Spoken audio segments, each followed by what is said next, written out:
আমার নাম মোহাম্মদ মুসলিউদ্দিন চৌধুরী। আমি চাঁদপুর শাহরাস্তি সচিবালয় থেকে আসছি। আমি বিগত 4 মাস আগে স্ট্রোক করি। আমি প্রথমে কুমিল্লা কুমিল্লা সিটি হাসপাতালে আসছিলাম এক রাত। আমার সেন্স ছিল না।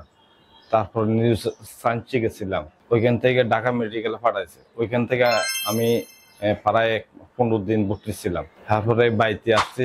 আসার পরে আর বোনে জেবেল ইমিউন স্যারের ইমিউন হোসেন, তখন স্যারের এখানে আসে। আসার পর স্যারের ট্রিটমেন্ট আজ 3 মাস চলতে আছে। আমি এখন সুস্থ আছি মোটামুটি। আগে আমি হুইল চেয়ারে চলতাম, কথা বলতে পারতাম না, হাঁটতে পারতাম না, হাত উঠাইতে পারতাম না। এখন মোটামুটি উঠাইতে পারি, হাঁটতে পারি। তখন আবার ভর্তি হয়েছি। আমার সমস্যা হচ্ছে আমি রাতে ঘুমের মধ্যে ধরে সকালবেলা স্ট্রোকটা আমি করছি। স্ট্রোকের পরে অশান্তিকর অবস্থা ছিলাম। এর পরে হাত পা ফেরালাইজ, মুখ সব ফেরালাইজ। আমি ব্যাক হয়ে গেছে। আমি একটা এই মুখ ছিল এখানে। তখন ইমসারের ইয়াতে আমি ভালো হয়েছি মোটামুটি। হ্যাঁ, ইমিউন স্যার অনেক লোকজন আমগো এলাকার অনেক লোকজন আছে, ভালো করছে।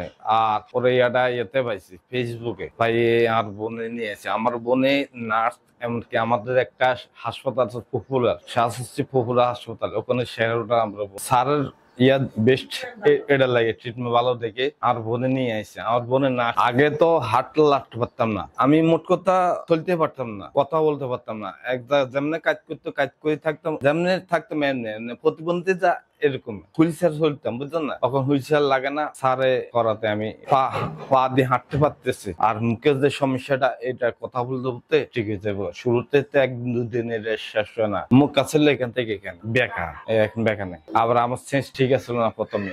আর কিছুদিন আগে ধরে আমার মন থাকতো না। ধরুন আপনার সাথে তখন কি করতেছি, কতক্ষণ আগে কিছুক্ষণ পরে মনে থাকে, তখন মনে থাকে, তখন মনে থাকে, আগে মনে থাকতো না। এখানে হাসপাতালে সারের মতো মানুষ হয় না অনেক। আর ব্যবহারও অনেক ভালো, ব্যবহারও অনেক ভালো, চিকিৎসা ভালো।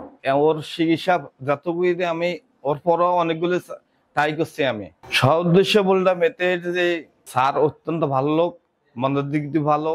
আর স্যারের চিকিৎসা অনেক ভালো। আপনারা সবাই আসেন জীবন আলো হসপিটাল। সবারই ধন্যবাদ।